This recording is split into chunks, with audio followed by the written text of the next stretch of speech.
ఈరోజే మార్గశిర పౌర్ణమి. ఈ మార్గశిర పౌర్ణమినే కోరల పున్నమి అని కూడా పిలుస్తారు. ఈరోజే దత్తాత్రేయ జయంతి కూడా. మరి ఎంతో విశేషమైన ఈ కోరల పున్నమి రోజు ఈ కథను వింటే చాలు జన్మల పాపాలు తొలగిపోతాయి. మరి ఆ కథ ఏంటో ఇప్పుడు ఈ వీడియోలో తెలుసుకుందాం. కోరల పౌర్ణమిని నరక పౌర్ణమి అని పిలుస్తారు. ఈరోజు యమధర్మరాజును ఆరాధిస్తారు. అదేవిధంగా ఈరోజు చంద్రుణ్ణి కూడా ఆరాధించాలని పురాణాలు చెబుతున్నాయి. కార్తీక పౌర్ణమి నుంచి మార్గశిర పౌర్ణమి వరకు యమధర్మరాజు కోరలు తెరుచుకుని ఉంటాడు. కాబట్టి ఈ రోజుతో ఏవైనా అనారోగ్య సమస్యలు ఉంటే అవి తొలగిపోతాయి. దానికి కృతజ్ఞతగా యమధర్మరాజును ఈరోజు పూజిస్తారు. అదేవిధంగా ఈరోజు కోరల అమ్మవారిని కూడా పూజిస్తారు. ఇంతకీ కోరల అమ్మవారు ఎవరు అంటే చిత్రగుప్తుడి చెల్లెలు. ఈమె కూడా గ్రామ దేవత. యమలోకంలో చిత్రగుప్తుని పాప పుణ్యాల నివేదిక ప్రకారం యమధర్మరాజు జీవులకు శిక్షలు వేస్తాడు. కాబట్టి ఎప్పటికప్పుడు లెక్కించి వాటిని అంటే పాపపుణ్యాలను, మనిషి చేసిన పాపపుణ్యాలను ఎప్పటికప్పుడు లెక్కించి వాటిని యమధర్మరాజుకు చేరవేస్తాడు చిత్రగుప్తుడు.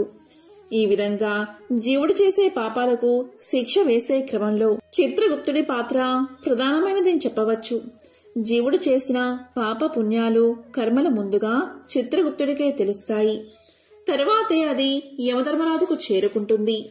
పురాణాల వివరణ ప్రకారం మార్గశిర పౌర్ణమి రోజు చిత్రగుప్తుడు తన చెల్లెలు అయిన కోరల అమ్మవారి ఇంటికి వస్తాడు. ఇలా తన అన్నయ్య ఇంటికి రావడంతో చెల్లెలు ఎంతో ఆనందంతో ఘనమైన వంటలు చేసి విందు ఏర్పాటు చేస్తుంది. చెల్లెలు తనను ఎంతో ప్రేమగా చూసినప్పుడు చిత్రగుప్తుడు చెల్లెల్ని ఆశీర్వదిస్తూ, మార్గశిర పౌర్ణమి రోజు ఎవరైతే నిన్ను పూజిస్తారో అంటే కోరల అమ్మవారిని పూజిస్తారో వారికి నరక బాధలు, అపమృత్యు దోషాలు తొలగిపోతాయని, వారి పాపాలు తొలగిస్తాను అని తన చెల్లెలు అయిన కోరల అమ్మవారికి చిత్రగుప్తుడు వరాన్ని ప్రసాదిస్తాడు.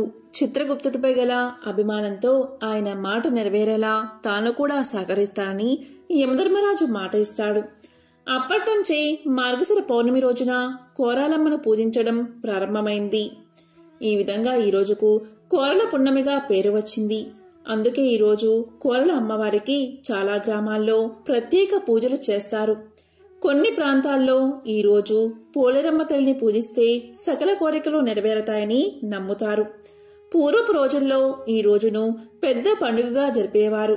కోరలమ్మకు మినప రొట్టెను నైవేద్యంగా సమర్పించేవారు. ఈ రోజు సాయంత్రం మినప రొట్టెను తయారు చేసి ఆ ముక్కను కొరికి కుక్కలకు కూడా వేస్తారు. ఈ రోజు ఇలా చేస్తే మన దంతాల్లో ఉన్న విషమంతా బయటకు పోతుందని నమ్ముతారు. ఈ రోజు ఇలా చేస్తే ఆయురారోగ్యాలతో అష్ట ఐశ్వర్యాలతో తులతూగుతారని నమ్ముతారు. ఈ రోజు కనీసం కోరలమ్మ తల్లిని తలుచుకుని మనసులో నమస్కరించినా చాలు చిత్రగుప్తుడు ఎంతో ఆనందించి మీ పాపాలు పోగొడతాడు. ఈ సందర్భంగా మనం దీర్ఘాయుష్షు, నిండు నూరేళ్లు ఎలా జీవించాలి అని తెలిపే ఒక పురాణ కథను ఇప్పుడు తెలుసుకుందాం. ఈ రహస్యాన్ని శతపథ బ్రాహ్మణంలో వివరించడం జరిగింది. కాబట్టి దాని గురించి ఇప్పుడు తెలుసుకుందాం. పూర్వకాలంలో ఒకసారి సృష్టిలోని ప్రాణులన్నీ దేవతలతో కలిసి బ్రహ్మ వద్దకు చేరుకున్నాయి. తాము ఎలా జీవించాలో ఆ రహస్యాన్ని తెలపమని కోరుకున్నాయి. అదంతా చూసిన బ్రహ్మ ఇలా పలికాడు: దేవతలారా, మీకు యజ్ఞమే ఆధారం. కాబట్టి యజ్ఞాన్ని, హవిస్సును హారంగా స్వీకరించండి. అమృతాన్ని తాగండి. సూర్యుడు మీకు వెలుగునిస్తాడు అని చెప్పగానే దేవతలు ఎంతో సంతోషించి అక్కడి నుంచి వెళ్లిపోయారు. ఇక బ్రహ్మదేవుడు మానవులను ఉద్దేశించి ఇలా పలికాడు: మానవులారా, మీరు ఆహారం విషయంలో నియమం పాటించండి. ఉదయం ఒకసారి మరియు సాయంత్రం ఒకసారి ఇలా రోజుకు 2 సార్లు మాత్రమే భోజనం చేయండి. అగ్ని మీకు వెలుగుని ఇస్తాడు అని ఆశీర్వదించాడు. ఇక జంతువులను చూసి బ్రహ్మ ఇలా పలికాడు: ప్రాణులారా, ఆహారం విషయంలో మీకు ఎటువంటి నియమమూ లేదు. కావలసినప్పుడు కావలసినంత ఆహారాన్ని మీరు తినవచ్చు. మీకు అదే మంచిది అన్నాడు బ్రహ్మ. ఆ తరువాత అసురులు బ్రహ్మ ముందుకు వచ్చి నిల్చున్నారు. వారిలో ఉన్న కోపాన్ని చూసి బ్రహ్మ వారికి అహంకారం, మాయ ఈ రెండింటినీ అనుగ్రహించాడు. ఇక్కడ విచిత్రం ఏంటి అంటే దేవతలు, ప్రాణులు, చివరకు అసురులు కూడా బ్రహ్మ ఆజ్ఞను పాటించారు, కానీ మానవులు మాత్రం బ్రహ్మదేవుడి మాట వినకుండా నియంత్రణ లేని ఆహారం తీసుకోవడంతో కష్టాల పాలవుతున్నారు. కాబట్టి ఆహార నియంత్రణతో దీర్ఘాయుషును పొందవచ్చు అనే వేద సందేశాన్ని ప్రతి ఒక్కరూ పాటించడం ఎంతో అవసరం. ఇది శతపథ బ్రాహ్మణంలో వివరించిన రహస్యం. సప్త ఋషుల్లో ఒకరైన అత్రి మహర్షి అనసూయ దంపతులకు త్రిమూర్తుల అంశతో దత్తాత్రేయుడు జన్మించాడు. సృష్టికర్త బ్రహ్మ సృష్టికి ముందుగా అత్రిని సృష్టించాడు. అత్రి మహా తపస్సంపన్నుడు. అత్రికి కర్దమ ప్రజాపతి కూతురు అయిన అనసూయతో వివాహం జరిగింది. అనసూయ మహాపతివ్రతగా పేరు తెచ్చుకుంది. ఒకసారి త్రిమూర్తులు మానవ రూపంలో అత్రి మహర్షి ఆశ్రమానికి వస్తారు. వారు ఆశ్రమంలో కాలు మోపగానే భూమి పులకిస్తుంది. జంతువులు, పక్షులు ఆనందంగా కేరింతలు కొడతాయి. పూలతో నిండిన చెట్లు, కొమ్మలు పరవశంగా అటూ ఇటూ ఊగుతాయి. ఆహ్లాదకరమైన వాతావరణంలో ఆనందంలో కేరింతలు కొడుతున్న ఋషి బాలుడిని చూసిన త్రిమూర్తులు మనం కూడా కొంతకాలం అత్రి ఆశ్రమంలో ఉండాలి అనుకుంటారు. ఆశ్రమానికి వచ్చిన అతిథులకు అత్రి దంపతులు సకలోపచారాలు చేసి ఆతిథ్యం స్వీకరించమని కోరతారు. అయితే ఆతిథ్యం స్వీకరించడానికి త్రిమూర్తులు ఒక షరతు పెడతారు.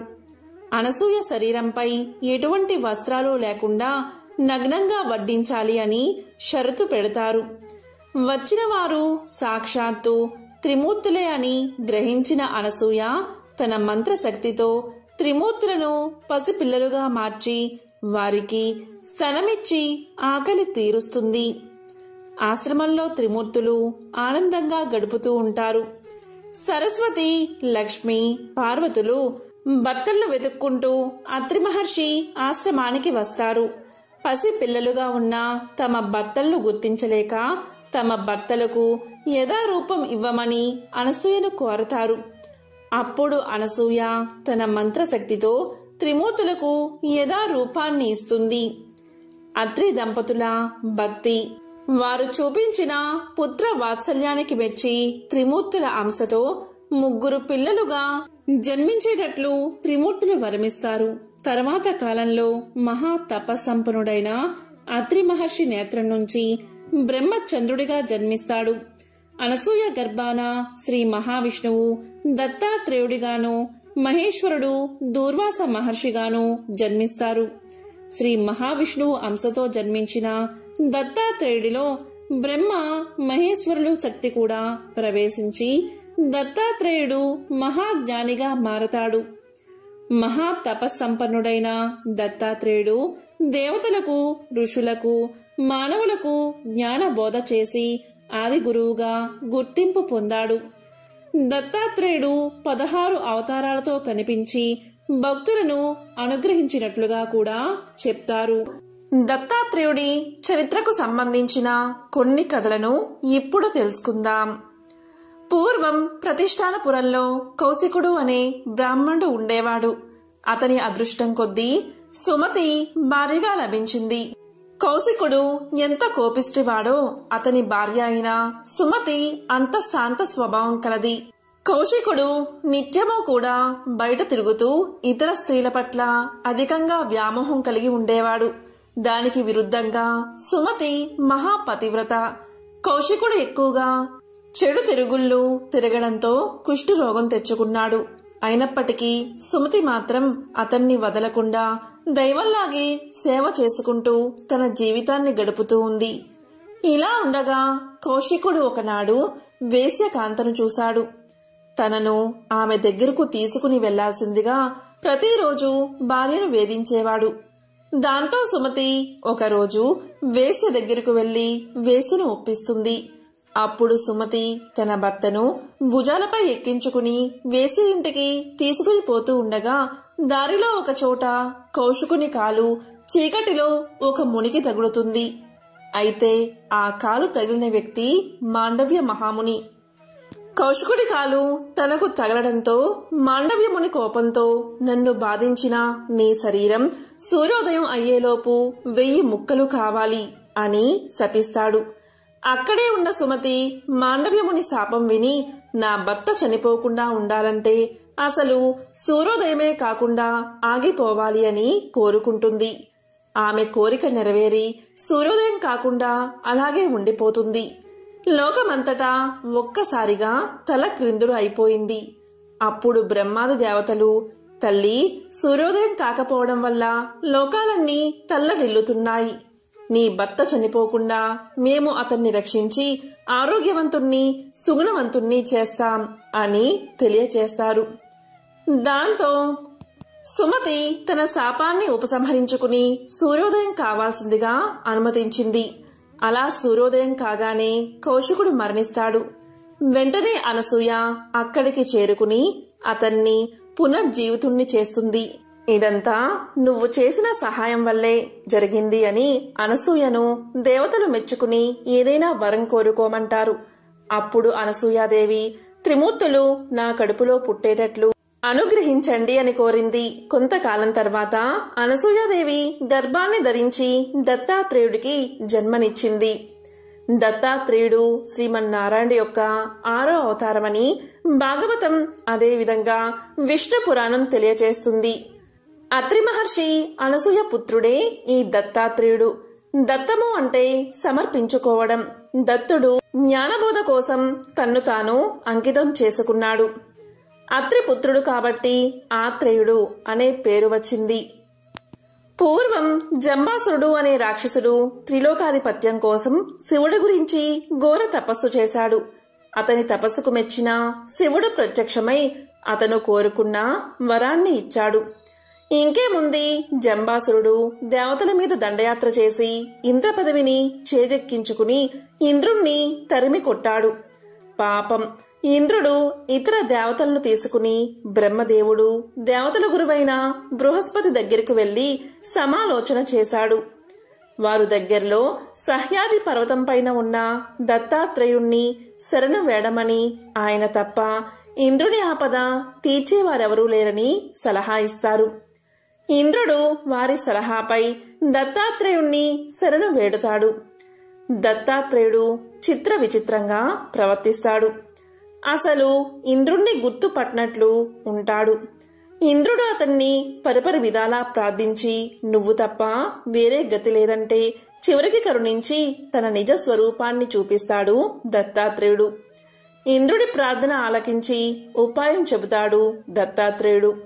నువ్వు దేవతలతో సహా వెళ్లి జంబాసురుణ్ణి నా ఆశ్రమం దగ్గరకు తీసుకురమ్మంటాడు.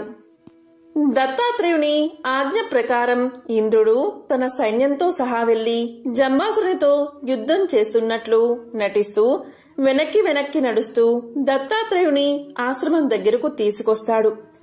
యుద్ధం చేస్తూ ముందుకు వస్తున్న జంబాసురుడు దత్తాత్రేయుడి పక్కన ఉన్న ఆయన భార్య అయిన అనగాదేవిని చూస్తాడు. ఆమె అమోఘ సౌందర్యం చూసి మోహిస్తాడు జంబాసురుడు. ఆమెను తనతో తీసుకువెళ్లాలని ప్రయత్నిస్తాడు. అనగాదేవి భర్త వంక చూస్తుంది. దత్తాత్రేయుడు వెళ్ళమని సైగ చేస్తాడు. అప్పుడు అనగాదేవి జంబాసురుడికి ఒక షరతు పెడుతుంది. నాకు నీ శిరస్సుపై నాట్యం చెయ్యాలని ఉంది. అలా నాట్యం చెయ్యనిస్తే వస్తాను అని చెబుతుంది. జంబాసురుడు అంత అద్భుత సౌందర్య రాశి తన శిరస్సుపై నాట్యం చేయడానికి సంతోషంగా అంగీకరిస్తాడు. అనగాదేవి జంబాసురుని శిరస్సుపై నాట్యం చేస్తూ ఉండగా ఆ తన్మయత్వంలో, ఆ మత్తులో జంబాసురుడి సైన్యాన్ని సురసేనలు అంటే దేవతా సైన్యాలు దునుమాడుతాయి. నాట్యమైన ఆ పరాకులోనే ఉన్న జంబాసురుణ్ణి ఇంద్రుడు సంహరిస్తాడు. ఇది ఎలా సాధ్యమైంది అంటే అనగాదేవి సాక్షాత్తు మహాలక్ష్మి స్వరూపం. మహాలక్ష్మి తమ దగ్గర ఉందని ఎవరికైతే గర్వం వస్తుందో లక్ష్మి వాళ్ళ నెత్తికెక్కుతుంది అంటారు. మనిషి దగ్గర లక్ష్మి ఏ రూపంలో అయినా ఉండవచ్చు. అది అందమైన, ఐశ్వర్యమైన, విద్య అయినా, ఏదైనా కళలో నైపుణ్యమైనా. లక్ష్మి తమ దగ్గర ఉందని సంతోషించి దానిని సద్వినియోగం చేసుకున్నంత వరకు పర్వాలేదు. కాని ఎవరికైనా తనకున్న నైపుణ్యాన్ని చూసుకుని గర్వం బాగా తలకెక్కినప్పుడు, కన్ను మీను గానక ప్రవర్తించినప్పుడు మనిషి పతనానికి అదే మొదలు. తమంత వారు లేరన్న గర్వం ఎవరికి వస్తుందో వారి తల మీద లక్ష్మీదేవి నాట్యమాడుతూ వారి పతనానికి కారణమవుతుంది. విపరీతమైన అహంకారం ఉన్నవారికి లక్ష్మి తల మీద నాట్యం చేసి అణచివేస్తుందని ఈ కథ మనకు తెలియజేస్తుంది. దత్తాత్రేయుడికి సంబంధించిన మరొక కథను ఇప్పుడు తెలుసుకుందాం. పూర్వం ఋతుధ్వజుడు అనే రాజు ఉండేవాడు. అతని భార్య మదాలస. ఆమె మహాజ్ఞాని. ఒక శుభలగ్నంలో ఆ దంపతులకు ప్రథమ కుమారుడు జన్మించాడు. రాజు అతనికి విక్రాంతుడు అని నామకరణం చేశాడు. ఆ పేరు విన్న రాజోద్యోగులు, అంతఃపుర పరివారమంతా ఎంతో సంతోషించారు. కాని మదాలస ఒక చిరునవ్వు నవ్వింది. ఏడుస్తున్న ఆ బాలుణ్ణి ఊయల్లో పడుకోబెట్టి ఊపుతూ ఈ విధమైన అర్థం వచ్చే జోలపాట పాడింది మదాలస. నాయనా, నీవు శుద్ధుడవు, నిరంజనుడవు, నిరాకారుడువు. నీకు పేరు లేదు. ఈ పేరు కవిత్వం మాత్రమే. పంచభూతాత్మకమైన ఈ శరీరం నీవు కాదు. దీనికి నీకు ఎట్టి సంబంధమూ లేదు. సంసార మాయకు నీవు అతీతుడువు. ఇక ఎందుకు రోధించడం? భౌతిక పదార్థాలతో భౌతిక శరీరం వృద్ధి పొందుతుంది, భౌతికంగా నశిస్తుంది. ఈ శరీరం ఒక ఉత్తరీయం వంటిది. అది నశించినా నీవు విచారించాల్సిన పని లేదు. తండ్రి అని కొంతసేపు, తల్లి అని కొంతసేపు, భార్య అని కొంతసేపు, తనయ అని కొంతసేపు. ఇలా భౌతిక విషయాలకి ఎందుకు ఆరాటపడతావు? రక్తం, మాంసం, అస్థిపంజరం మొదలైన వాటితో కూడిన ఈ శరీరంపై ఆపేక్ష అనవసరం. ఈ విధంగా నిత్యం ఆత్మతత్వాన్ని బోధించే పాటలు పాడుతూ కుమారుణ్ణి పెద్ద చేసింది. అతడు క్రమంగా తల్లి ఉపదేశానుసారం ఆత్మజ్ఞానాన్ని పెంచుకున్నాడు. అందువల్ల యుక్త వయస్సు రాగానే గృహస్థాశ్రమం స్వీకరించకుండా పరిభ్రాజుడయ్యాడు. మదాలసకు రెండవ కుమారుడు జన్మించాడు. రాజు అతనికి సుబాహువు అనే పేరు పెట్టాడు. ఆ పేరు వినగానే మదాలస తిరిగి నవ్వింది. అతనికి కూడా తత్వోపదేశం చేసింది. అన్నవలే ఆత్మజ్ఞాని అయి అతని కూడా అన్న బాట పట్టాడు. తిరిగి ఆమెకు మూడవ పుత్రుడు జన్మించాడు. రాజు అతనికి అరిమర్దనుడు అనే నామకరణం చెయ్యగా మదాలస మళ్లీ నవ్వింది. అతను కూడా మాతృబోధనలు ఆమలింపు చేసుకుని అన్నవలే విరాగి అయ్యాడు. తిరిగి నాలుగో కుమారుడు జన్మించిన తర్వాత రాజు మదాలస వైపు చూసి, నేను పేరు పెట్టినప్పుడు ప్రతిసారి నీవు నవ్వడానికి కారణమేమిటి? నేను పెట్టిన పేర్లన్నీ క్షత్రియులకు సంబంధించినవి. ఇలాంటివి నీకు నచ్చకపోతే నీవే ఈ కుమారుడికి పేరు పెట్టు అన్నాడు. మదాలస అతనికి అలర్కుడు అనే పేరు పెట్టింది. అతను బుద్ధిమంతుడై ఘనకీర్తి పొందుతాడని తెలియజేసింది. ఆ పేరు విన్న రాజు ఎంతో బాధపడి అలర్కా శబ్దానికి వట్టి కుక్క అని అర్థం. ఇలాంటి నీచమైన పేరు నా కుమారుడికి ఎందుకు పెట్టావు అని అడిగాడు. ఆమె, రాజా, వ్యవహారం కొరకే ఈ పేరు పెట్టాను. నీవు పెట్టిన పేర్లు కూడా నిరర్ధకాలే. మొదటివానికి విక్రాంతుడు అనే పేరు పెట్టావు. ఆత్మ సర్వవ్యాపకుడని ప్రాజ్ఞులు చెబుతున్నారు.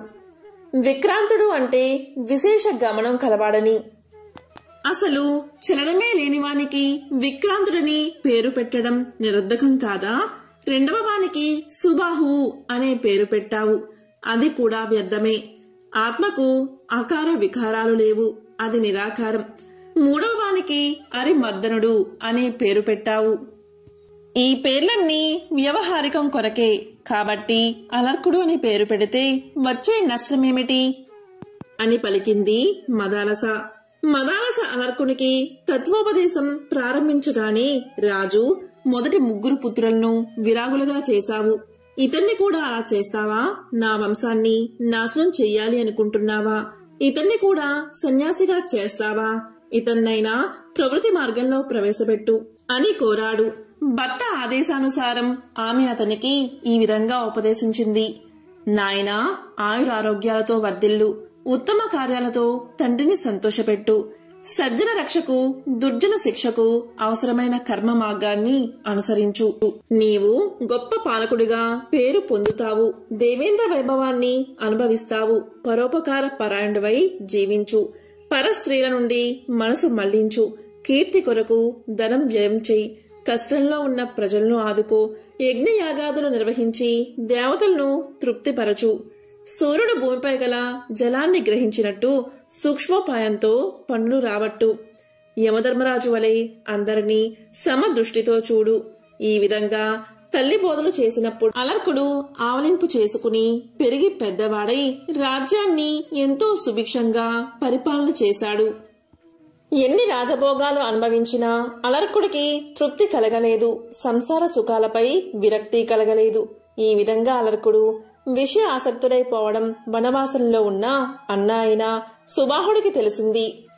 ఏ విధంగా అయినా అలర్కుని విషయ వాసన నుండి విరక్తునిగా చేసి ఆత్మజ్ఞానం కలిగించాలని నిశ్చయించుకున్నాడు అన్న అయిన సుబాహుడు. అందుకు ఒక ఉపాయం ఆలోచించాడు. బలవంతుడైన కాశీరాజు వద్దకు వెళ్లి తన తమ్ముడు తన రాజ్యభాగం అపహరించాడని తన భాగం తనకు ఇప్పించమని కోరాడు. కాశీరాజు అలర్కునిపై దండయాత్రకు సిద్ధమయ్యాడు. నలువైపులా శత్రువులు అలర్కుని ముట్టడించారు. అలర్కునికి అప్పుడేమీ తోచలేదు. తల్లి తన మెడలో వేసిన తాయెత్తు గుర్తుకు వచ్చింది. దాన్ని బయటకు తీసి సూక్ష్మ అక్షరాల్లో ఉన్న విషయాలు చదివాడు. అన్ని విధాలా సంఘం త్యజించడం మేలు, అలా వీలు కాకపోతే సజ్జనులతో సంఘం పెట్టుకోవాలి. అన్ని విధాలా కోరికలను వదులుకోవాలి, అలా వీలు కాకపోతే మోక్షం పైన మాత్రమే కోరిక పెట్టుకోవాలి అని రాసి ఉంది. అలర్కుడు అప్పుడు శత్రువుల కంట పడకుండా తప్పించుకుని దత్తాత్రేయుడి ఆశ్రమానికి వెళ్లాడు. దత్తాత్రేయుడి జ్ఞానబోధతో అలర్కుడు అన్నీ వదిలిపెట్టి శ్రేష్టమైన జ్ఞాన మార్గాన్ని అవలంబించి పునరావృత్తి లేని శాశ్వత స్థానాన్ని చేరుకున్నాడు. యాదవ వంశానికి మూలపురుషుడు యదువు ఒకనాడు దత్తాత్రేయుడిని చూసి ఇలా ప్రశ్నించాడు. స్వామి, మీరెలా సదానంద చిదానంద స్వరూపులై ఉండగలుగుతున్నారు అని అడిగాడు. అతడి ప్రశ్నకు దత్తాత్రేయుడు ఇలా సెలవిచ్చాడు. నేను సమస్త ప్రకృతిని పరిశీలించి అన్నిటి నుంచి జ్ఞానాన్ని సంపాదించాను.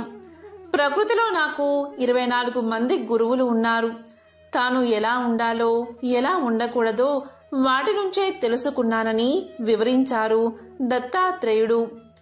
భూమి నుంచి క్షమ పరోపకారత్వాన్ని, వాయువు నుంచి నిస్సంగత్వాన్ని నిర్లేపత్వాన్ని, ఆకాశం నుంచి సర్వవ్యాపకతత్వాన్ని, జలం నుంచి నిర్మలత్వాన్ని, మాధుర్య స్నిగ్ధత్వాన్ని, అగ్ని నుంచి తేజస్సు, ఈశ్వరతత్వాన్ని, సూర్యుడి నుంచి జలగ్రాహి, లోక బాంధవుడు, సర్వలోకాలకు అతనొక్కడే అని తెలుసుకున్నాను. చంద్రుడి నుంచి వృద్ధి క్షేలు అన్నవి దేహానికే కాని ఆత్మకు కావని, కామ క్రోధాలకు వశమైతే ఆత్మానురాగం కోల్పోతారని పావురాల జంట నుండి గ్రహించాను.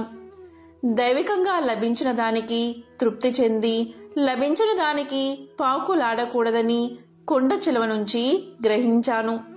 తనలో ఉన్న మనోభావాలను బయట పెట్టరాదు అనే నీతిని సముద్రం నుండి తెలుసుకున్నాను అని దత్తాత్రేయుడు తెలియచేశాడు. సుఖమని భ్రమించి మోహమనే జ్వాలాగ్నికి బలై మృత్యువుకి చేరువవుతుందనే విషయాన్ని మిడత నుండి గ్రహించాను. యోగి ఎవరినీ నొప్పించకుండా భిక్ష సంపాదించినట్లు తేనెటీగ కూడా పుష్పాలకు బాధ కలగకుండా తేనెను గ్రహిస్తుంది.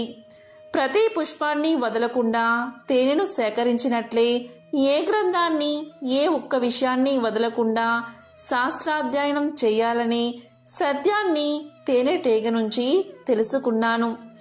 అలాగే తాను కష్టపడి కూడబెట్టిన తేనెను పరాయి వారికి వదిలేస్తుంది. అలాగే యోగులు రేపటి అవసరాల కోసం సంపాదించరు. తనకున్న స్త్రీ లోలత్వం వల్ల ఏనుగు ఎంత బలవంతమైనదైనా ఇతరులకు వశమవుతుంది. అందుకే స్త్రీలోలత్వం వల్ల బానిసలు అవుతామనే నిజాన్ని ఏనుగు నుంచి తెలుసుకుంటే ఇతరులు సంపాదించిన వస్తువులను న్యాయ అన్యాయాలు ఆలోచించకుండా అపహరించేవాడు నీచుడవుతాడని మధుహరి ద్వారా గ్రహించానని దత్తాత్రేయుడు తెలియచేశాడు. అమాయకత్వంతో లేడి వేటగాని వలలో చిక్కుతుంది. అందుకే అమాయకత్వం కూడదని, దాని ద్వారా జిహ్వా చాపల్యం ఎంతటి చేటు చేస్తుందో ఎరకు చిక్కిన చేప వల్ల భౌతిక వాంఛలు ధనాసకు లొంగి కాలాన్ని సమయాన్ని దుర్వినియోగం చేసుకోకూడదని ఒక వేశ్య జీవితం ద్వారా తెలుసుకున్నాను అని దత్తాత్రేయుడు తెలియచేశాడు. ఇతరులకు తనకు మధ్య తేడాలు గ్రహించలేని వారితో పోటీ పడ్డం మంచిది కాదని లకుముకి పిట్ట ద్వారా తెలుసుకున్నాను. పాప పుణ్యాలు తెలియక యోగితో సమానంగా ఉండాలని బాలుడి ద్వారా తెలుసుకున్నాను. ఎలాంటి పరిస్థితులు ఎదురైనా కుటుంబ గౌరవాన్ని కాపాడాలని కన్యక ద్వారా తెలుసుకున్నాను. విలుకాడి నుండి ఏకాగ్రత, తనకంటూ స్థిర నివాసం ఏర్పరచుకోరాదని పాము జీవితం నుంచి ఎన్నిసార్లు విఫలమైనా మళ్లీ మళ్లీ గూడును సృష్టించే సాలీడు ద్వారా ప్రయత్నం వల్ల కార్యసిద్ధి కలుగుతుందని తెలుసుకున్నాను. ప్రకృతిలో ప్రతి అణువుతో పాటు తన మనస్సు కూడా తనకు గురువే అని వెల్లడించాడు దత్తాత్రేయుడు. తానే ఎందరో దేవతలు, రాజులు, మునులకు గురువైన అహంకారం లేకుండా సృష్టిలోని ప్రతి అణువు నుంచి నేర్చుకుంటూ వాటికి శిష్యుడు కూడా అయ్యాడు దత్తాత్రేయుడు. సర్వ అపరాధ నాశాయ సర్వ పాప హరాయ చ దేవదేవాయ దేవాయ శ్రీ దత్తాత్రేయ నమోస్తుతే. కర్మను తిరస్కరించేవాడికి, సమస్త పాపాలను నశింపచేసేవాడికి నేను నమస్కారం చేస్తున్నాను. నేను దేవతలందరికీ నమస్కారం చేస్తున్నాను. నేను శ్రీ గురు దత్తాత్రేయుడికి నమస్కారం చేస్తున్నాను. దత్తాత్రేయుడు సాక్షాత్తు బ్రహ్మ విష్ణు మహేశ్వరుల స్వరూపం. ప్రహ్లాదుడి గురించి మనందరికీ తెలిసిందే. చిన్నతనంలో విష్ణు భగవానుడి యొక్క నరసింహ అవతారాన్ని దర్శనం చేసుకున్నాడు. కాని అతను పెరిగి రాజు అయ్యాక దత్తాత్రేయుడి దర్శనాన్ని కూడా పొందాడు. ఆ కథ ఇప్పుడు విందాం. ప్రహ్లాదుడు రాజుగా అనేక భోగాలు అనుభవించాడు. ప్రాపంచిక దృక్కోణంలో అతనికి ఏమీ లోటు లేదు. అయినప్పటికీ అతని హృదయంలో తెలియని మూలలో అసంతృప్తి. క్రమంగా ఆ అసంతృప్తి అతనిని ఇబ్బంది పెట్టడం ప్రారంభించింది. ఈ ప్రపంచం యొక్క ముఖ్యమైన స్వభావం ఏమిటి? నా నిజమైన స్వభావం ఏమిటి? ఇలాంటి ప్రశ్నలు, ఇంకా ఇతర వేదాంతిక ప్రశ్నలు ప్రహ్లాదుణ్ణి కలవరపెట్టసాగాయి. పండితుల లోతైన చర్చలు మరియు సలహాల తర్వాత ప్రహ్లాదుడు తన ప్రశ్నలకు సమాధానాలు కనుక్కోవడానికి ప్రపంచాన్ని చుట్టుముట్టాడు. కాలక్రమేణా ప్రహ్లాదుడు దక్షిణ భారతదేశంలోని కావేరీ నది ఒడ్డున ఉన్న సహ్యాది ప్రాంతాలకు చేరుకున్నాడు. కావేరీ నది ఒడ్డున ప్రహ్లాదుడు ఇసుక మరియు బురదలో తిరుగుతున్న ఒక మునిని చూశాడు. అతను మామూలు మనిషి కాదని ప్రహ్లాదుడు భావించాడు. వెంటనే ఆ మహర్షి దగ్గరకు వెళ్లి వినయంతో ఆయనకు సాష్టాంగ నమస్కారం చేశాడు. మర్యాదగా ఇలా పలికాడు ప్రహ్లాదుడు, మునీంద్ర, నాకు ఒక సందేహం ఉంది. దయచేసి వినండి, అలాగే నాకు నిజం చెప్పండి. మహాత్మా, మీరు చాలా వింతగా చూస్తున్నారు. బురదలో ఉన్న మీ శరీరం బంగారంలా మెరిసిపోతుంది. మీ శరీరం చాలా మృదువుగా, అలాగే హృదయపూర్వకంగా ఉంది. దీనికి కారణం ఏమిటి? మీలో కొన్ని ప్రత్యేక లక్షణాలు కూడా ఉన్నాయి. మీరు చాలా తక్కువ మాట్లాడతారు. కొందరు మీ రూపాన్ని చూసి తిడతారు. మరికొందరు మిమ్మల్ని ప్రశంసిస్తూ మీ ముందు సాష్టాంగ పడతారు. కానీ మీరు రెండిటి పట్ల చాలా ఉదాసీనంగా కనిపిస్తారు. మీరు మొదటి వారిని తిట్టరు లేదా రెండో వారిని ప్రశంసించరు. మీ ప్రవర్తన లోక విధానానికి విరుద్ధం. మీరు ధర్మ నియమాలకు కూడా కట్టుబడి ఉన్నట్లు కనిపించడం లేదు. దయచేసి నాకు నిజాన్ని బోధించండి అని అడిగాడు ప్రహ్లాదుడు. అప్పుడు ఆ ఋషి ఇలా పలికాడు. ప్రహ్లాద, ధర్మం అధర్మం అనే ఆలోచన లేకుండా జంతువులు, పక్షులు, క్రిమి కీటకాలు ఇలాంటివి పూర్వం అసంఖ్యాక జన్మలు తీసుకున్నాను. అటువంటి జన్మలన్నిటినీ నేను వర్ణించను. అయితే ఇలాంటి జన్మలన్నిటిలో మానవ జన్మ గొప్పదని నేను ఒక్కటి చెప్పగలను. మానవ జన్మ శాశ్వతమైన ఆనందానికి మరియు శాశ్వతమైన బాధలకు కూడా ద్వారం. ఎంపిక మనదే. ఈ లోకంలో పాపాలు చేయడం వల్ల తక్కువ జన్మలు వస్తాయి మరియు పుణ్యకర్మలు చేయడం వల్ల ఆత్మ సాక్షాత్కారం కలుగుతుంది. అంతేకాదు, పుణ్యకార్యాలు చేస్తే మనిషి ఆనందంతో జీవిస్తాడు. మనుషులను పాపాలు చేసేలా చేస్తుంది ఈ ప్రపంచం. కాబట్టి ప్రాపంచిక సుఖాల పట్ల ఆకర్షితులు అవ్వకూడదు. అలాగే పాపాలు శాశ్వతమైన బాధల ద్వారాన్ని తెరుస్తాయి. ప్రజలు తాము జ్ఞానవంతులు అని భావిస్తారు. అలాగే ఆనందాన్ని పొందడానికి ప్రయత్నిస్తారు. కానీ వారు తమలో ఉన్న ఆనందాన్ని గుర్తించడంలో విఫలం అవుతారు. అలాగే వారు అసత్యమైన భయానకమైన సంసార చక్రంలో చిక్కుకుంటున్నారు. ప్రహ్లాద, ఈ జీవితంలో అన్ని రోజులు ఒకేలా ఉండవు. ఒక రోజు డబ్బు అలాగే కీర్తి వస్తుంది, మరొక రోజు అది పోతుంది. ప్రాపంచిక జీవితంలో స్థిరత్వం లేదు, అది లోలకల్లా ఊగుతుంది. ప్రజలు అన్ని పరిస్థితుల్లో స్థిరంగా ఉండడం నేర్చుకోవాలి. సంపద కోసం తృష్ణ విడిచిపెట్టడం ఉత్తమం. నా దగ్గర ఏదైనా లేకపోతే నేను అడగను. నాకు ఏదైనా ఇస్తే నేను దానిని తిరస్కరించను. నాకు ఏమీ రాకపోయినా నేను అస్సలు బాధపడను. బాధలు మరియు ఆలోచనలు నన్ను ఇబ్బంది పెట్టడానికి నేను అనుమతించను. ఆనందాన్ని కూడా నాలో ప్రవేశించనివ్వను. కొన్నిసార్లు నాకు తక్కువ ఆహారం లేదా అస్సలు ఆహారం దొరకదు. కొన్నిసార్లు నాకు పుష్కలంగా ఆహారం లభిస్తుంది. కొన్నిసార్లు నాకు రుచిలేని ఆహారం లభిస్తుంది. మరికొన్ని సమయాల్లో నాకు ఆహారంతో పాటు 5 రకాల తీపి పదార్థాలు లభిస్తాయి. కొన్నిసార్లు నాకు తిండి పెట్టడంతో పాటు అవమానాలు కూడా ఎదురవుతాయి. కొన్నిసార్లు నాకు దయతో అలాగే గౌరవంతో ఆహారం అందించబడుతుంది. మీరు చూసినట్లు నేనిప్పుడు బురదలో పడి ఉన్నాను. కానీ ఒకరోజు నేను రాజులా సింహాసనంపై కూర్చుంటాను. కానీ 2 పరిస్థితులు నన్ను బాధించవు. నేను ఎప్పుడూ కూడా ఏకత్వ స్థితిలోనే జీవిస్తాను అని ఆ ఋషి చెప్పగా ప్రహ్లాదుడు ఇప్పుడు ప్రపంచాన్ని స్పష్టంగా చూడగలిగాడు. తన సందేహాలు తీరడంతో అతను తేలికగా భావించాడు. కళ్ళు మూసుకుని మహర్షికి నమస్కరించాడు. అతను నెమ్మదిగా కళ్ళు తెరిచినప్పుడు అతని ముఖంలో మధురమైన చిరునవ్వుతో భగవాన్ దత్తాత్రేయుడు సాక్షాత్కరించాడు. ఒకసారి యాదవ వంశానికి మూలపురుషుడైన యదువు అనే రాజు దత్తాత్రేయుణ్ణి చూసి ఇలా అన్నాడు. స్వామి, మీరు ఎలా సదానంద చిదానంద స్వరూపులై ఉండగలుగుతున్నారు అని అడిగాడు. అప్పుడు దత్తాత్రేయుల వారు ఇలా సమాధానం చెప్పారు.